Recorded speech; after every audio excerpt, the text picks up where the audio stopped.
uma conversa bastante construtiva, bastante edificante, né? O cara conhece bastante da palavra de Deus, assim, tem aprendido bastante com ele. Amém? 2 Samuel capítulo 11, do versículo 1 ao 3. Hoje nós vamos falar, o nosso tema hoje é olhando para a direção errada, usando o exemplo de Davi e Batseba. Diz assim o texto: E aconteceu que, no decorrer de um ano, no tempo em que os reis saem, enviou Davi a Joabe e a seus servos com ele, e a todo Israel, para que destruísse os filhos de Amon e cercassem a Rabá. Porém, Davi ficou em Jerusalém. E aconteceu a hora da tarde que Davi se levantou do seu leito e andava passeando no terraço da sua casa, e viu do terraço a uma mulher que estava lavando, e era esta mulher muito formosa à vista. E enviou Davi e perguntou por aquela mulher, e disseram: Porventura, não é esta Batseba, filha de Eliã, mulher de Urias, o Heteu? Nem somente até aqui.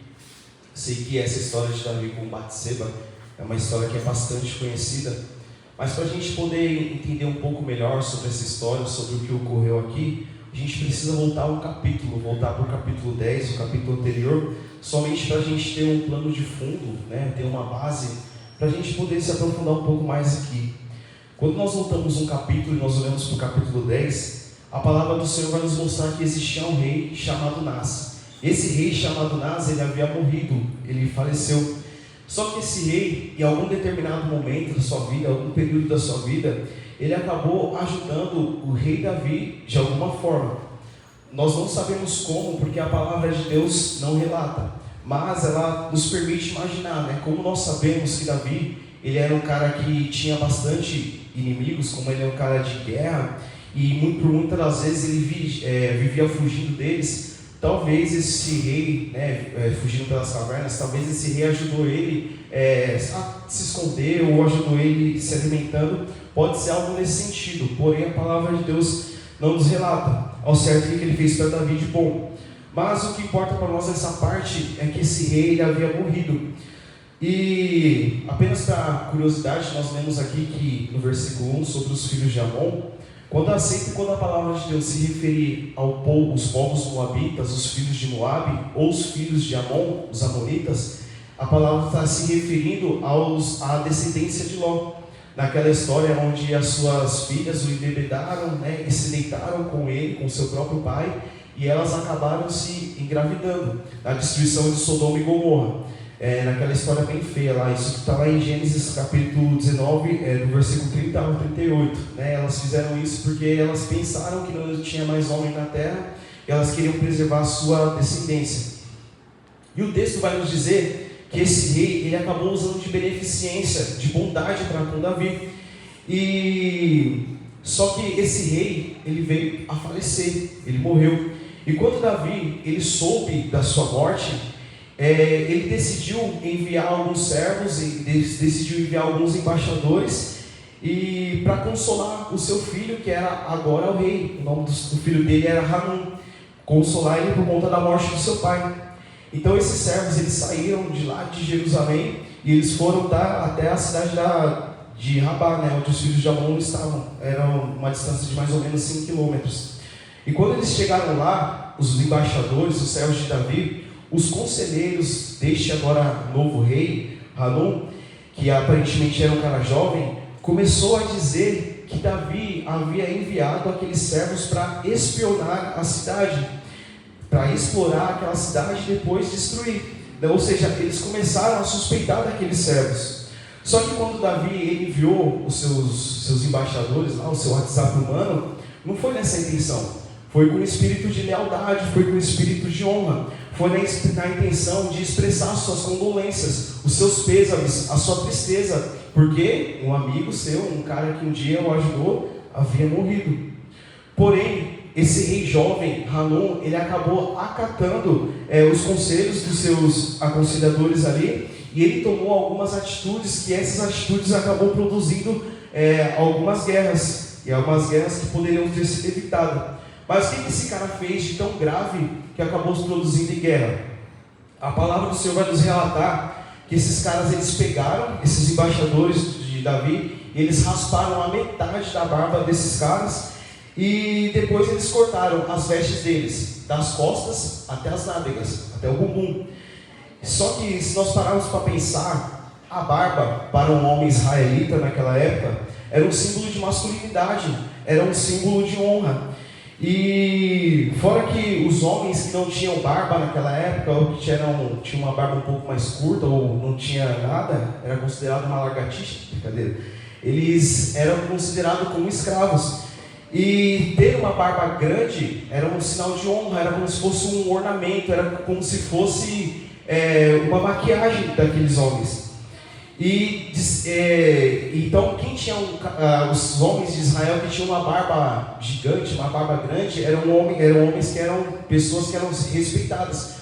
Mais ou menos da mesma forma que muitas pessoas ainda respeitam, né, os mais velhos, né, esses caras que têm o cabelo todo grande, é mais ou menos assim, cabeça branca, mais ou menos nessa pegada. Só que ele agravou ainda mais a ofensa contra os servos de Davi, quando ele pega e rasga as roupas deles das costas até as nádegas. Isso aí foi um insulto com os servos de Davi. Já é humilhante, já é vergonhoso a gente estar em algum lugar e a gente ter a nossa roupa rasgada, independente de qual peça que for. Mas agora imagina você ter a sua roupa rasgada e você não poder fazer nada. Então eles, ao tomarem essas atitudes, é como se eles estivessem insultando o próprio rei Davi.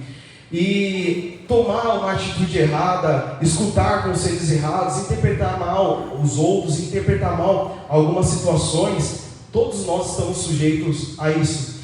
Só que o problema maior dessas coisas é nós não refazermos uma avaliação das consequências que podem ocorrer depois, por mais feias que essas coisas podem ser.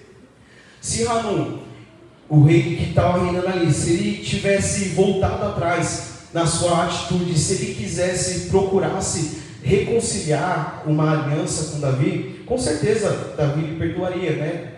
Pelo que nós entendemos sobre Davi, como nós podemos imaginar que com certeza ele seria perdoado. E era muito normal, quando acontecia uma troca de rei, as pessoas elas fortalecerem ou elas destruírem a aliança. Porém, esse cara, eles quiseram manter essa desconfiança e esse insulto, isso acabou resultando em guerras. Então, quando Davi soube disso, que os seus servos eles foram humilhados lá, Davi dá uma instrução para aqueles caras, para eles ficarem na cidade de Jericó, até que as barbas deles voltassem a crescer de novo. Então, eles precisaram ficar afastados por algum tempo das suas rotinas normais, das suas famílias, do seu trabalho, dos seus amigos. Só que Davi, tomando essa atitude para com eles, para eles não voltarem para Jerusalém, ele não estava fazendo uma coisa ruim.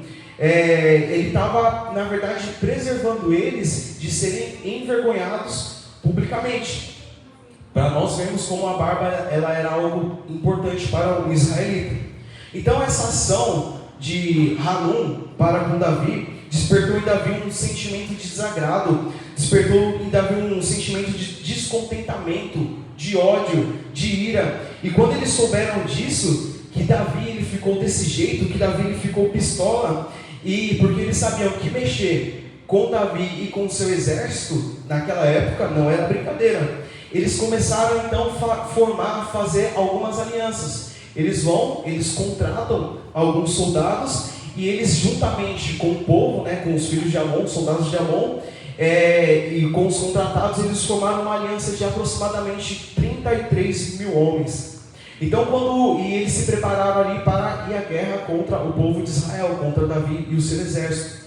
E quando as forças inimigas elas começaram a mover a sua força militar, os israelitas e Davi também, ele não hesitou nem um pouquinho, ele não arredou o pé, ele também foi para cima e ele também começou a agir. Então o que ele faz? Ele chama um dos seus capitães, o seu capitão Joabe, e ele pede para Joabe liderar, mover o exército dele contra aquelas pessoas. E foi isso que ele fez. Joabe ele foi à guerra e essa primeira guerra começou. Só que os amonitas, com as suas alianças, eles formaram uma boa estratégia de guerra. Eles lutaram, eles guerrearam em praticamente uma cidade que tinha bastante muros, uma cidade que tinha montanhas, né? Porque era um lugar que tinha segurança. Só que eles acabaram montando uma boa estratégia. Enquanto os filhos de Amon, os amonitas, eles ficaram fixados tipo, na porta da entrada de alguma cidade, os soldados que foram contratados, eles foram ao campo para lutar contra eles. Só que a intenção desses filhos de Amon, com essa estratégia deles ficarem na porta e o povo e os contratados no campo, era que eles pensaram assim: caso a gente estivesse perdendo a guerra, para a gente fugir, para a gente se abrigar, para a gente se esconder, para a gente vai estar mais fácil, a gente vai estar em segurança. Mas aí o texto diz então que quando Joabe ele chega até essas pessoas, ele acaba entrando meio como se fosse numa emboscada.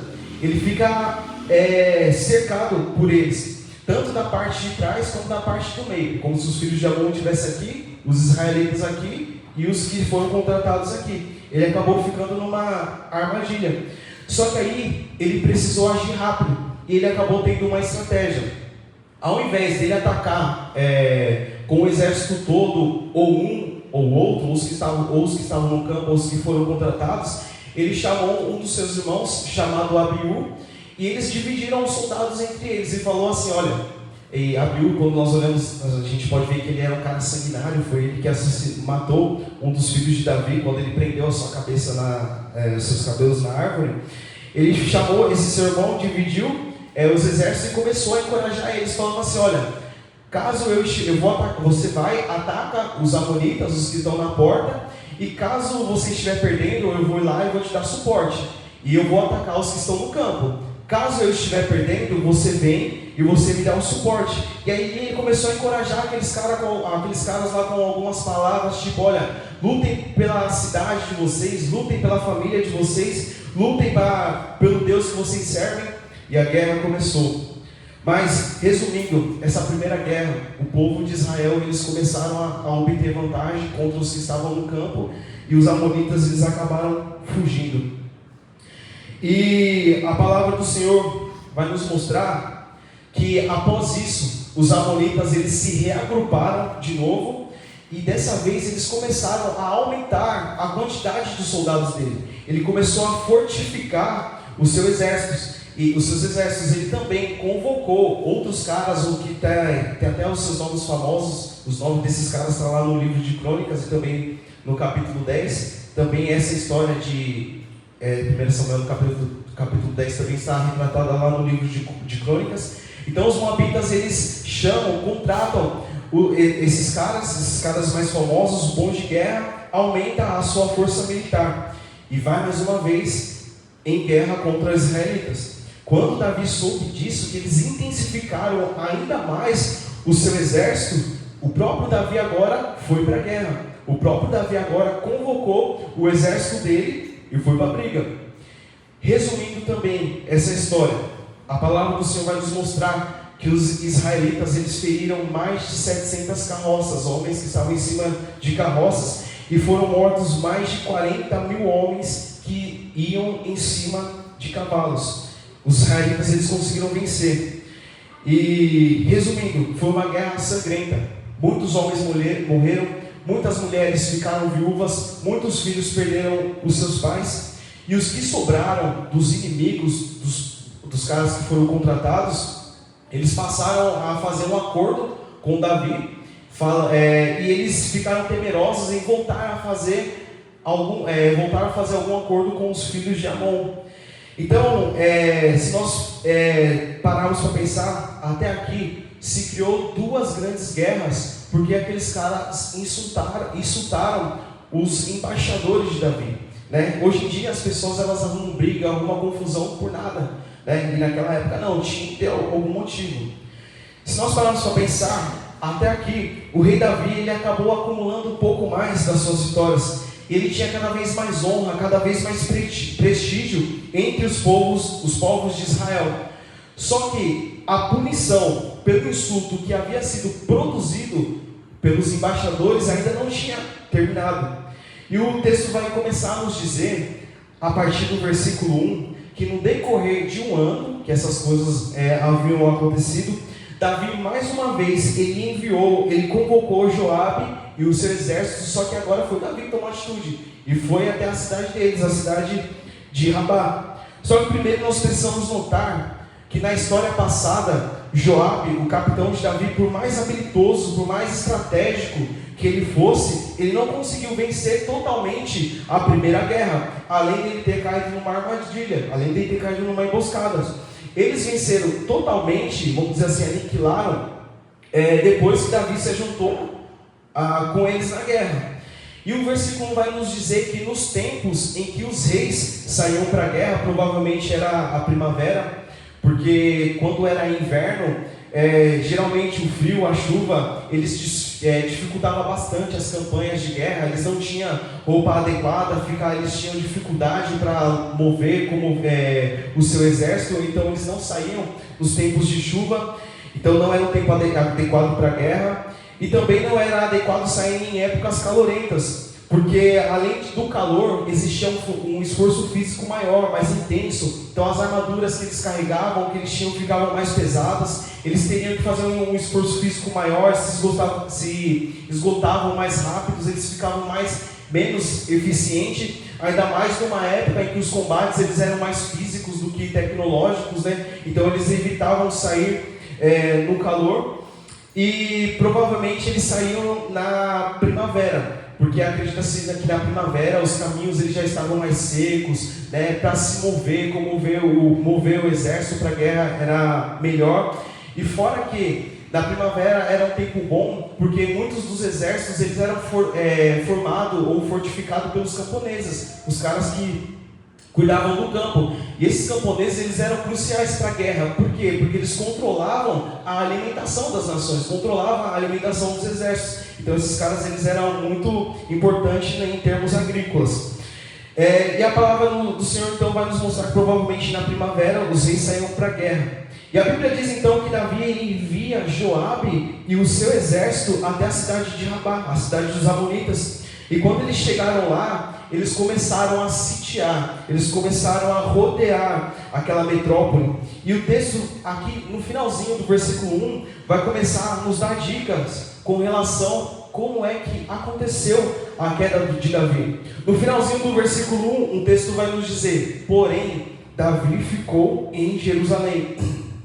Mas Davi ele deveria estar na batalha. Por quê? Porque eram os tempos em que os reis saíam para a guerra. E apenas para título de curiosidade também, os estudiosos eles dizem que a cidade de Rabá era uma cidade que ficava lá em áreas montanhosas. E até os dias de hoje encontradas grandes ruínas ali, como se tivesse acontecido uma grande guerra. Ou seja, né, dando cada vez mais respaldo para a palavra de Deus. Então, enquanto Joabe ele estava ali sitiando, rodeando ali a cidade para destruir aquela cidade de Rabá, Satanás ele começou a sitiar o coração de Davi, e ele conseguiu vencer Davi fácil. O versículo 2 vai nos dizer assim: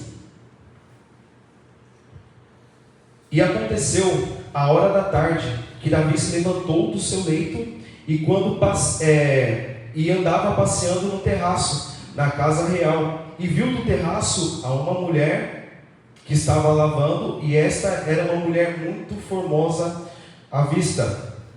Para um judeu, né, para um israelita, a tarde ela começa a partir das 15 horas, a partir das 3 horas da tarde. Para nós, né, nossa tarde ela começa depois do almoço. E o versículo vai nos dizer que Davi ele se levantou tarde da sua cama, e ele começou a andar, começou a passear ali na sua casa, no seu terraço. E nós temos duas possíveis explicações do porquê Davi estava passeando no terraço. A primeira é que, como ele tinha praticamente vencido, aniquilado o povo, os amonitas, ele decidiu ficar em Jerusalém. E nessa parte que ele ficou por lá, andando no seu terraço, ele ficou observando, ficou pensando na grandeza do seu reino. Como Deus ele havia feito ele chegar onde ele chegou, né? Nós sabemos que Deus tirou Davi de trás das malhadas das ovelhas e fez ele ser um rei. E a segunda explicação, que também é válida, alguns estudiosos dizem que Davi ele estava andando para lá e para cá, de um lado para o outro, porque ele não conseguia dormir, porque ele estava meio que inquieto, porque ele não estava onde era para ele estar, porque eram tempos de guerras, os reis saíram para a guerra e ele não foi. Então ele ficou pensativo nessa atitude que ele tomou. Bom, para a gente assim, a gente não sabe exatamente do porquê ele ficou andando para lá e para cá. Mas nós sabemos que essa transferência de responsabilidade dele para Joabe, ou mesmo que fosse uma das suas estratégias, acabou trazendo algo revelador sobre a vida de Davi, que a gente vai nos aprofundar um pouco mais já em alguns versículos. Esse afastamento de Davi deixou ele exposto, deixou ele vulnerável à tentação que ele caiu. Para nós aqui, nos dias de hoje, que nós sabemos que a queda de Davi foi uma queda feia, foi uma queda complicada, nós também precisamos tomar cuidado em fazer as coisas que nós deveríamos fazer e nós não estamos fazendo. Porque se nós deixarmos de fazer aquilo que era para nós fazer, pode produzir a ociosidade e pode produzir a procrastinação, o adiamento de uma coisa que era para nós estarmos fazendo.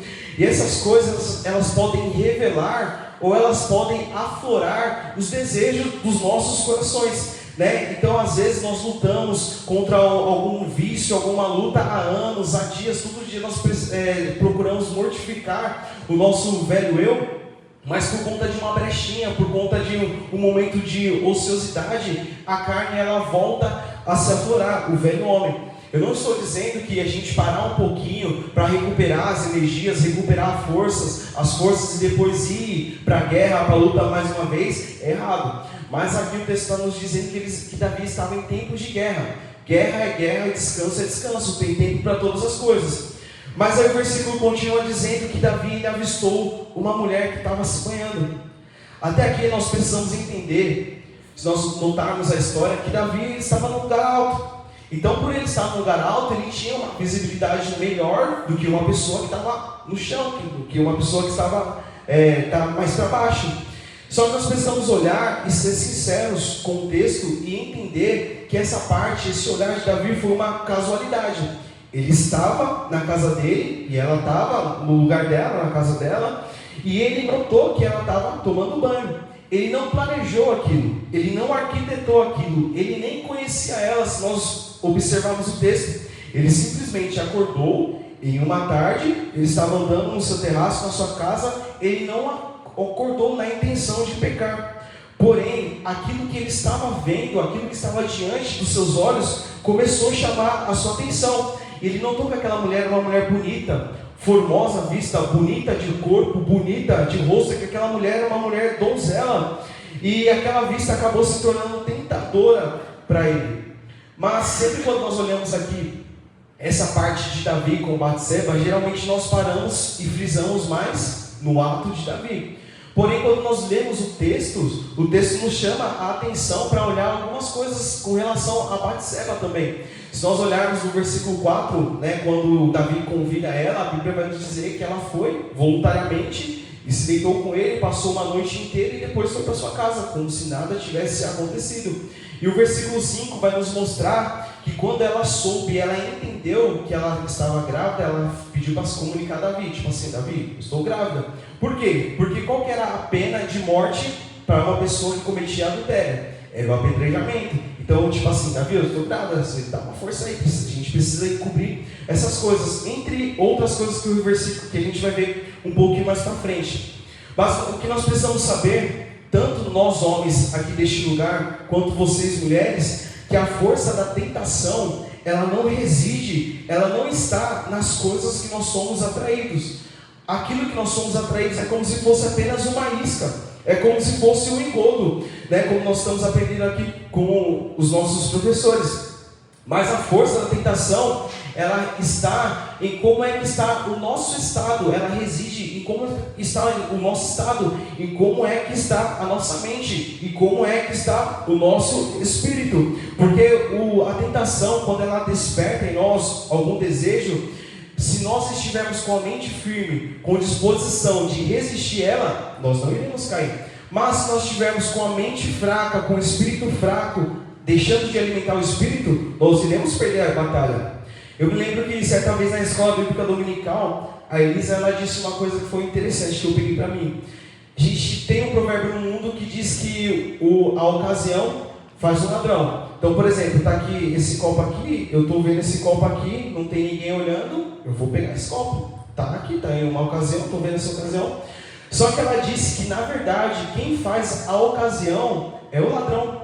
É ele quem planeja em como pegar, é ele quem planeja em como ele vai se safar, é ele que vai arquitetar todas essas coisas, é ele que vai pensar em como não ser pego, como não ser flagrado.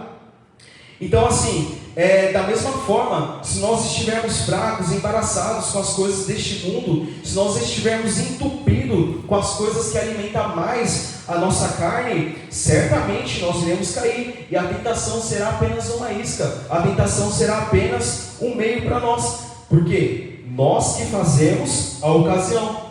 Só que a guerra contra a nossa carne, a guerra contra o nosso velho eu, ela é tão dura, ela é tão difícil, que se nós dermos uma brechinha, um espaçozinho de nada, é fatal para nós cairmos. A gente estava conversando lá na empresa, quando a gente estava descarregando o caminhão, né? A gente estava falando sobre força, sobre músculo, sobre shape, e eu tinha comentado lá até com o Rodrigo, que, tipo assim, que tem pessoas que são magras, né, e elas conseguem ganhar músculo rápido, né, tem o corpo bom, o Thiagão desse consegue ganhar músculo bom. Aí o rapaz que trabalha comigo, ele comentou, e ele fazia academia, e quando ele estava ficando fortinho, né, dava para você notar que ele estava mudando assim, né. Ele falou comigo, cara, você é louco, a gente faz meses de academia, começa a ficar forte, e 2 semaninhas que a gente fica assim na academia, a gente começa a murchar de novo. Eu estou querendo dizer com isso o quê? Que por mais forte que nós possamos ser, né, por mais forte que a gente, pelas guerras que a gente vence, tanto internamente como externamente, uma brechinha, um espaçozinho, uma falta de vigilância já é o suficiente para nós perdermos esse shape espiritual que nós temos adquirido com o passar do tempo. Nós precisamos entender que a nossa carne, ela só deseja uma ocasião, ela só deseja um espaçozinho. Esse espaçozinho que nós damos para ela já é o suficiente para dar armas que facilite a ação do inimigo nas nossas vidas. Então, esse espacinho que nós damos é como se nós estivéssemos dando armas para quem já está armado até os dentes. Por isso que a gente precisa fazer uma pergunta: realmente é fácil ser crente? Realmente é fácil servir a Deus? Realmente é fácil mortificar a carne todos os dias? É fácil saber que a lei de Deus é boa e que a nossa carne ela corre totalmente em direção oposta àquilo que é bom, ela corre totalmente para o mal? Quando o apóstolo Paulo ele se via nessa situação de querer fazer o bem e não conseguir, ele se via como um homem miserável. Louvado seja o nome do Senhor. Mas é melhor nós entendermos essa verdade, que é difícil mesmo ser cristão, é difícil mesmo servir a Deus, é difícil mesmo que nós precisamos entrar pela porta estreita, do que nós vivemos a vida toda na porta larga. Por isso que nas nossas guerras nós nunca iremos conseguir vencer sozinhos, nunca. Mas a palavra do Senhor nos ensina que Deus, Ele nos dá a graça necessária, porque a Bíblia nos ensina que onde o pecado reinou, superabundou a graça de Cristo. Glória a Deus por isso. Aqui nessa história de Davi com Batseba, nós vamos ver que ocorreu a consumação do adultério, mas que nós sabemos que a lei diz, não adulterarás. Só que quando nós vamos para o Novo Testamento, Jesus ele começa a estreitar um pouco mais sobre isso. Ele vai dizer assim, olha, se um homem, né, isso também serve para as mulheres, olhar com intenções impuras, com desejos cobiçosos, né, para uma mulher ou para um homem, já em seu coração cometeu adultério com ela. E o texto continua dizendo que se teu olho te escandalizar, arranca-o e lança para fora de ti, porque é melhor entrar coxo, aleijado na vida, do que ter o teu corpo todo lançado no inferno. E Jesus continua dizendo, se tua mão direita, isso também serve para a esquerda, te fazer errar, jogue para longe de ti, porque é melhor entrar na vida coxo do que perecer no inferno. Se nós formos para pensar, Jesus está falando sobre mulher, intenções impuras, ele está falando sobre membros do corpo, como olhos e mãos. Então nós já podemos entender sobre o que Jesus está falando. E mesmo que Jesus ele estreitou esses mandamentos, ele concede para nós a graça necessária para nós vencermos as nossas tentações. Então quanto mais difícil é uma tentação, mais graça nós recebemos de Deus. Isso não quer dizer que nós precisamos permanecer no pecado para que a graça de Deus abunde. O apóstolo Paulo traz um ensinamento falando assim, olha, de maneira nenhuma. Como é que nós podemos viver no pecado sendo que nós já estamos mortos nele? Trazendo para nós um entendimento de batismo, de sepultamento da velha natureza, né? Ele está dizendo assim que o velho homem ele foi crucificado com Jesus Cristo, porque quando Cristo ele morre, ele leva os nossos pecados morrem com Cristo na cruz. E quando Jesus Cristo ele ressuscita, ele nos concede uma nova vida, trazendo para nós o entendimento do quê? De que o poder do pecado ele foi tirado através da cruz do Calvário. E mesmo que nós somos pecadores por natureza, por nós termos a natureza de Adão, cabe agora nós resistirmos à tentação, por mais forte que ela seja. E cada um de nós aqui sabe das suas fraquezas, eu sei da minha e você sabe da sua. Mas o que nós precisamos saber é que agora, quando nós temos Cristo, o pecado ele já não pode mais dominar nós, ele não tem mais domínio sobre nós. Ou seja, quando nós pecamos, nós ficamos indesculpáveis diante de Deus. Por quê? Porque Ele tirou de nós o poder do pecado. E quando nós pecamos voluntariamente, porque queremos, por nós mesmos, depois de termos recebido esse conhecimento da verdade, o livro de Hebreus vai nos dizer que já não resta mais sacrifícios pelos pecados, né? Mas uma certa expectação, uma certa expectativa de juízo e ardor de fogo. Por isso que quando nós olhamos para Cristo, por isso que quando nós olhamos para o nosso Senhor e Salvador, nós temos que observar um Deus que é gracioso conosco todos os dias. Porque Ele mesmo nos diz, no livro nas epístolas de João, para nós não pecarmos. Porém, se nós pecarmos, nós temos um advogado fiel, que é Jesus Cristo, o justo. Por isso que quando nós batemos de frente com essa carreta de graça, com essa carreta de misericórdia, a palavra do Senhor, ela sempre vai nos exortar ao quê? Ao arrependimento. E esse arrependimento vai produzir dentro de nós uma tristeza, um certo pesar, vai nos levar a pensar, por que eu falei isso? Por que eu fiz isso? Por que eu andei por aqui? Por que eu fui por ali? E isso é muito bom sentir esse peso, esse arrependimento, porque significa que nós não extinguirmos o Espírito Santo, que Ele ainda mora, que Ele ainda habita dentro de nós. E nós vamos ser sempre exortados pela palavra de Deus, ainda que pecadores, a permanecermos nele, a permanecermos nesse Deus que é gracioso. Por quê? Porque Ele é o único que jamais vai errar. Ele sim é perfeito. O problema de Davi não foi pela casualidade, por ele estar lá na sua casa, andando para lá e para cá. O problema dele começou porque ele ficou admirando a beleza daquela mulher. A Bíblia nos traz a ideia, dessa parte aqui do versículo 2, que ele viu do terraço uma mulher, de que não foi simplesmente uma coisa, uma coisa que Davi ele olhou e deixou de lado. Davi ele ficou parado, Davi ele ficou contemplando aquela, ele não viu e deixou de lado. Não, o olhar dele foi um olhar duradouro. E foi um tempo suficiente para ele começar a desejar uma mulher que era de outro homem. Trazendo para os nossos dias de hoje, essa parte nós sabemos que nós temos acesso a muitas coisas na palma das nossas mãos. E acesso fácil. E nós sabemos que se nós estivermos navegando pela internet, por qualquer site, por qualquer aplicativo, qualquer videozinho que nós olhamos que chama a nossa atenção, seja algum meme, seja alguma zoeira, seja algum esporte, uma luta, um futebol, um vôlei, seja uma área gastronômica, né, uma culinária, ou seja até mesmo uma coisa que desagrade a Deus, um pouco que nós paramos sobre esse vídeo que chama a nossa atenção, nós vamos começar a receber vídeos relacionados a isso.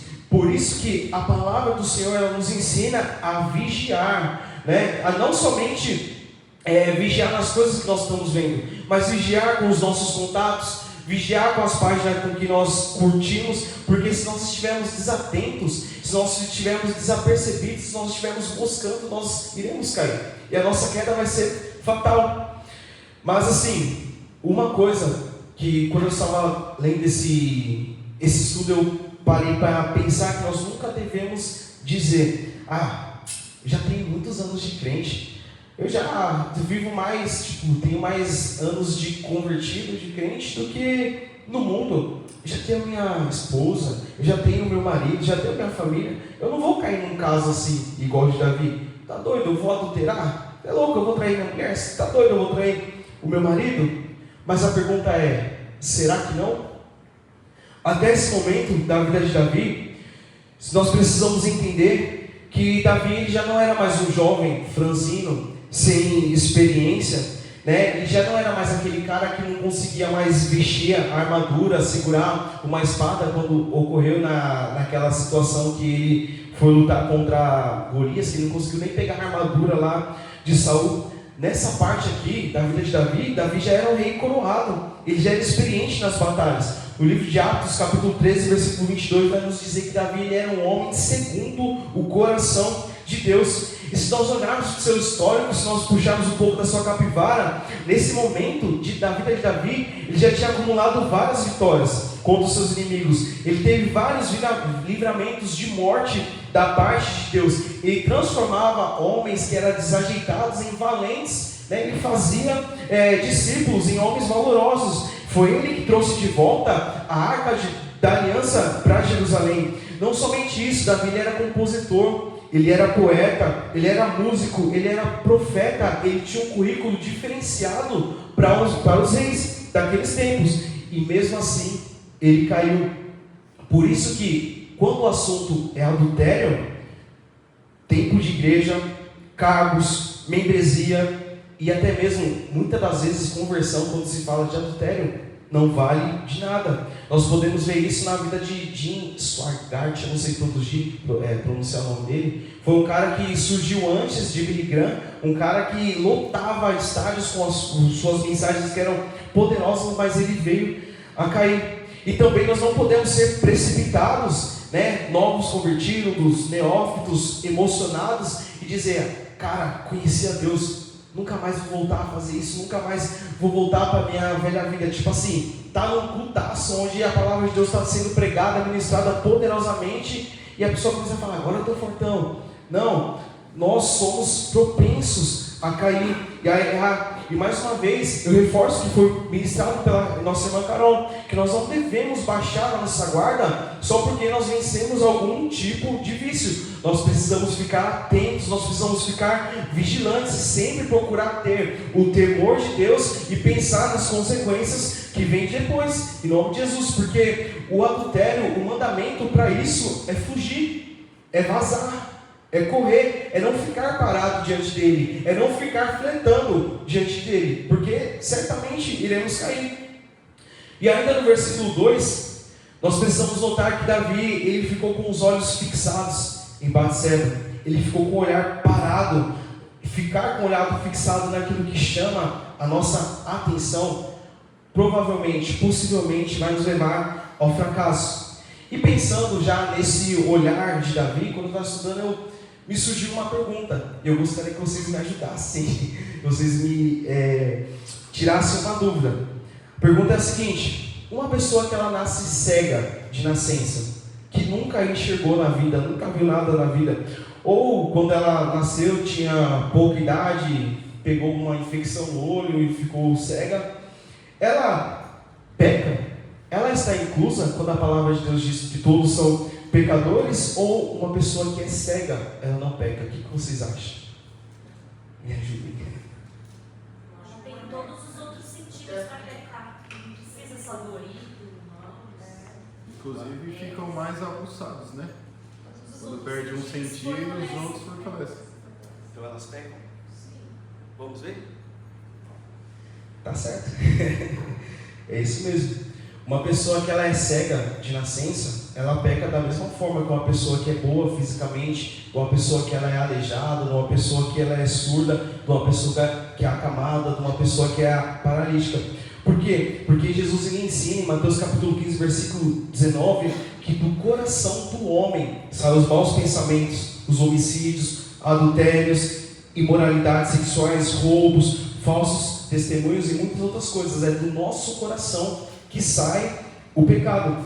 Por isso que quando o Espírito Santo ele nos foi dado para morar dentro de nós, para trabalhar na nossa vida interna, para limpar a sujeira dos nossos corações e começar a colocar dentro da nossa vida santidade, retidão, domínio próprio, amor, fé, paz, temperança. Os nossos 5 sentidos, eles são atraídos para o erro. E somente a palavra de Deus tem o poder para tratar com os nossos 5 sentidos. Somente a palavra de Deus tem poder para lutar contra isso. Com relação ao paladar, por exemplo, a Bíblia pede para o quê? Nós tomarmos cuidado com a gula, com os alimentos que são sacrificados aos ídolos, né? Com os alimentos sufocados e dá outras instruções. Com relação à audição, nós precisamos tomar cuidado com tudo aquilo que nós temos ouvido. Seja coisas ruins, né, que precisamos tomar cuidado, palavras, músicas, ou deixar de ouvir coisas da parte de Deus, né? Deixar de ouvir coisas da parte de Deus também, nós precisamos tomar cuidado, nós precisamos dar a devida atenção. Contato, né, com o pegar, nós precisamos tomar cuidado onde as nossas mãos tocam, onde os nossos pés andam, por onde eles estão indo, porque a Bíblia nos diz, e já foi falado, que é melhor entrar na vida aleijado do que ter todo o corpo todo lançado na garagem.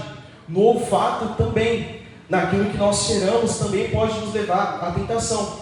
Por quê? Porque as nossas narinas traz para nós a capacidade de nós sermos influenciados pelo cheiro. E o cheiro, ele está ligado às nossas emoções, às nossas memórias. E de certa forma, ele ativa as nossas lembranças. E principalmente, ela ativa os nossos desejos. Quem que já comeu alguma comida que lembrou a mãe, a avó, o tio? Foi por conta do cheiro. E nós podemos ver, por exemplo, o exemplo de Esaú, né, que não resistiu o cheiro daquele guisado e vendeu a sua primogenitura.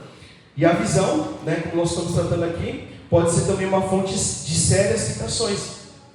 Por isso que quando o fruto do Espírito Santo ele é produzido de dentro e ele é externado para fora, e ele é visto pelas pessoas, né? Por isso que nós não vencemos as nossas guerras sozinhos. Por isso que quando nós oramos a Deus, nós precisamos da ajuda de Deus. Nós oramos a Deus em nome de Jesus, pelo poder do Espírito Santo, porque somente eles podem tratar com os nossos 5 sentidos.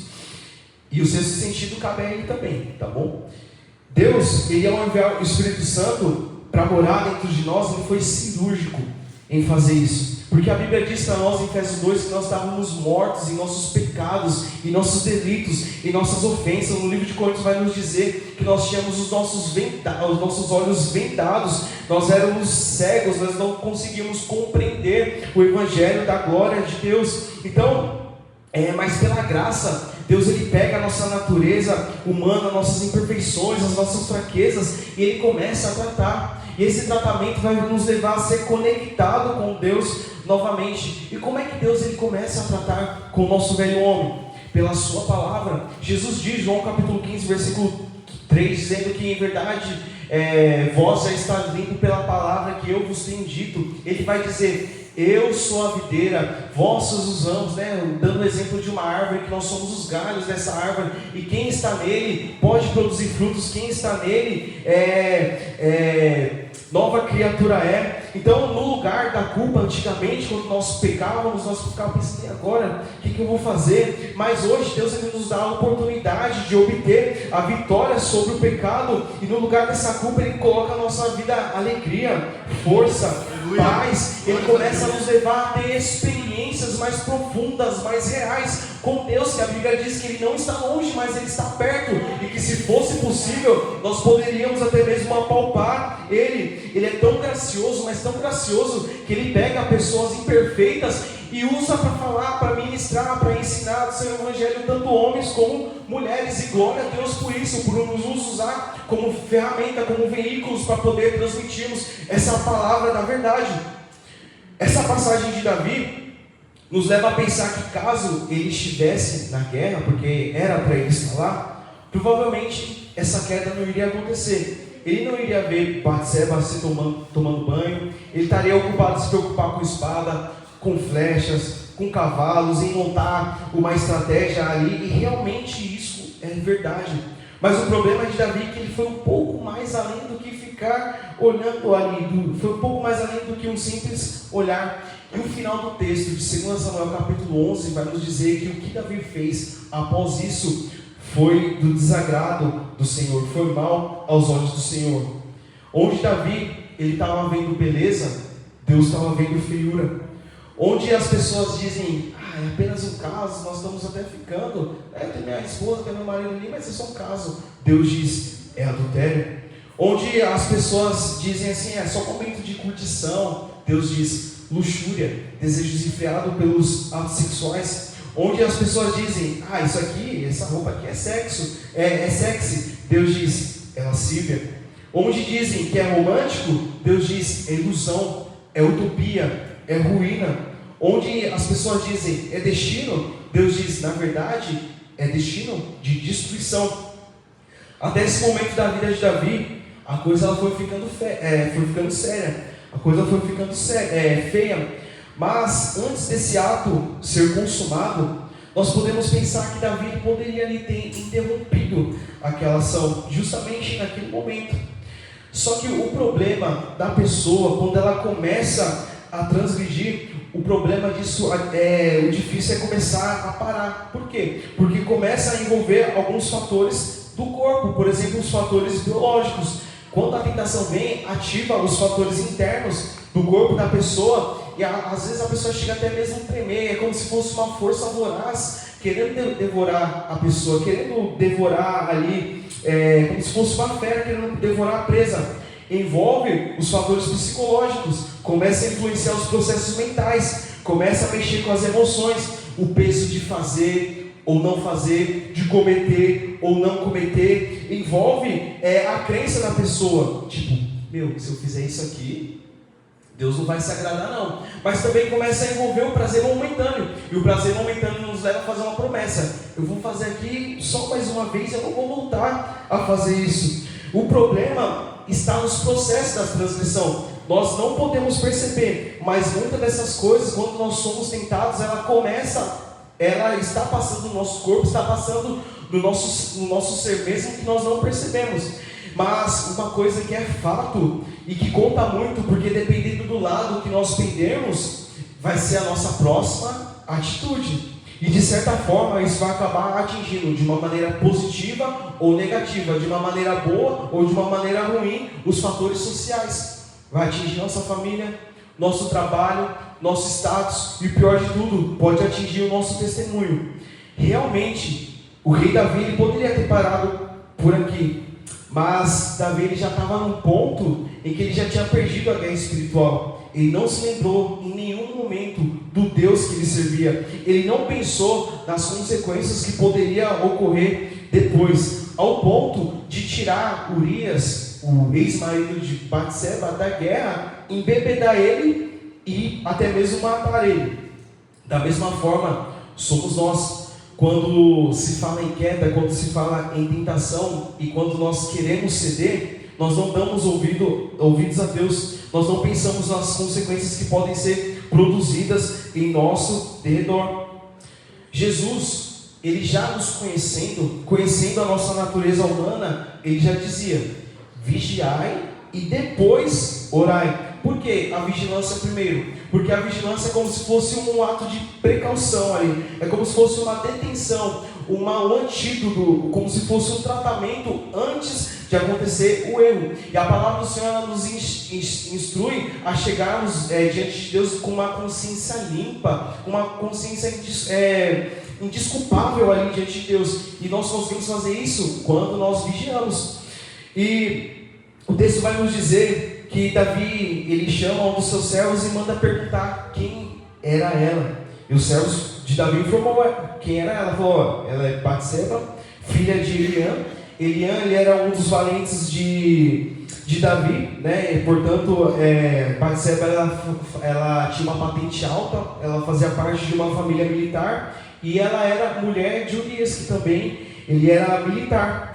Só que o problema de Davi, ele soube, não foi saber de quem ela era filha, né, de um dos seus valentes. O problema de Davi foi ele saber que ela era uma mulher casada. E nós podemos notar que Davi estava diante de mais uma oportunidade de sair daquele momento tentador. Por mais que ele nutriu aquela tentação por algum tempo, ele soube que ela era casada. Talvez Davi pensou, vi Urias para a guerra, né? Eu vou pegar ela, vou fazer um convite para ela e ela não vai saber. Talvez ele pensou, talvez vai que Urias morre na guerra, né? Então não vai pegar nada. Mas não é à toa, e se nós pararmos para pensar, então já nessa parte aqui Davi já estava adulterando em seu coração, lá no seu terraço. Só que foi o pior, o ruim de tudo isso é que ele praticou, ele consumou o ato. Por isso que não é à toa que nós somos exortados pela palavra de Deus para fugirmos da aparência do mal. E quando nós olhamos para o versículo 4, o versículo 4 ele é digno de toda a nossa atenção, porque o versículo 4 nos diz assim: então Davi enviou mensageiros e mandou trazer, e entrando ela a ele, se deitou com ela, e ela já tinha se purificado da sua imundícia e voltou para a sua casa. O versículo 4 vai nos mostrar que Davi ele fez um convite e ela veio a ele. Ele mandou chamar ela e ela veio, sem qualquer hesitação. Não houve astúcia da parte de Davi, não houve violência, não houve abuso, não houve estupro. Ela simplesmente veio a ele sem qualquer hesitação. Ela não ofereceu resistência aos desejos de Davi. Não houve qualquer vestígio de relutância. Por isso que ela também não está isenta de culpa. Ou seja, o que aconteceu, esse caso de adultério aqui, foi um caso consensual. Ambos fizeram. O nosso tema hoje é olhando para a direção errada, usando esse exemplo de Davi com Batseba, que foi um caso de adultério. E se nós pararmos para pensar, irmãos, nós precisamos louvar a Deus, que tem colocado esses temas tão oportunos, tão importantes no coração dos nossos mestres aqui, porque tem assuntos que estão sendo esquecidos de serem tratados no altar, tem assuntos que têm sido esquecidos de serem tratados no púlpito, ainda mais no tempo onde as pessoas elas estão correndo mais atrás de bênçãos, de bens materiais, de ter uma estabilidade. Graças a Deus que ainda o Senhor tem preocupado com a salvação das nossas vidas, das nossas almas, e nos tem alertado sobre os perigos e as ruínas que esse tipo de pecado pode nos levar. Ninguém aqui é perfeito, muito menos eu.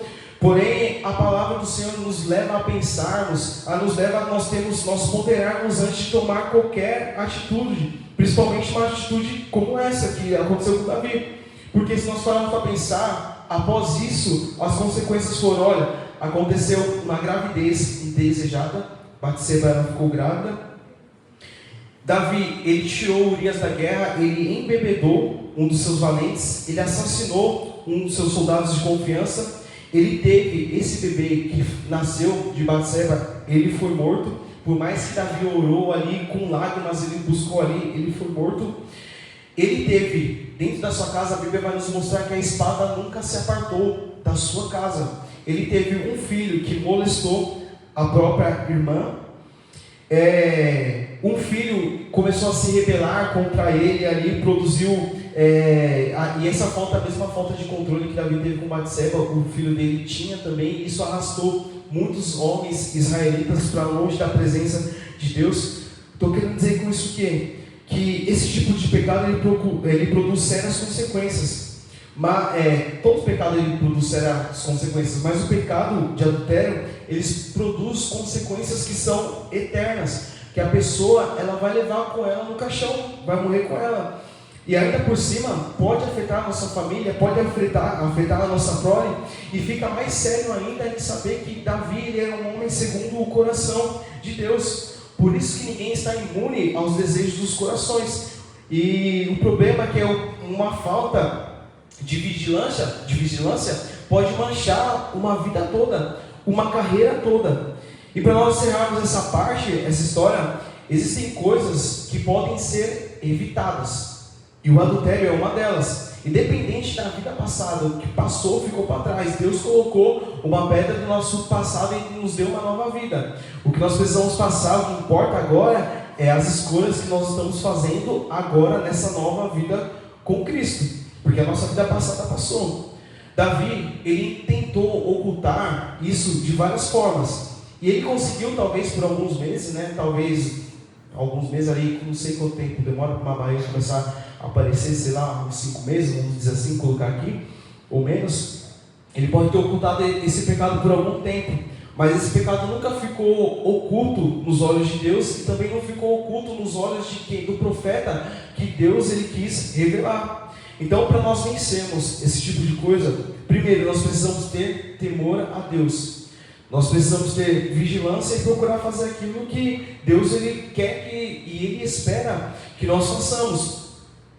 Porque quando nós temos a consciência que isso é errado, que nós não devemos argumentar com Ele, nós não podemos nem deixar esse tipo de pensamento e sentimento acomodar nos nossos corações. Não estou dizendo que é fácil, não estou dizendo que é baba, eu só estou dizendo que tem coisas que é opcional. Minha escolha é minha, escolha é sua. Mas quando nós olhamos para a palavra de Deus, e graças a Deus por isso, o Senhor sempre vai nos instruir, o Senhor sempre vai nos fortalecer quando nós chegarmos a Ele com um coração sincero e expor as nossas fraquezas. É isso que Deus ele deseja de cada um de nós. Eu tenho certeza que Ele nos instruindo com a palavra, nós sempre procuramos obedecer ela e pensar nas consequências depois, nós iremos vencer. E Deus ele nos dá a graça suficiente para vencermos todas as nossas fraquezas. Amém? Então a gente precisa confiar no Senhor, por mais difícil que seja. E quando nós pecarmos, quando nós caímos, nós temos um advogado diante do Pai, que é Jesus Cristo. Amém? Então esse foi o estudo de hoje. As palmas agradecem ao Senhor. Amém?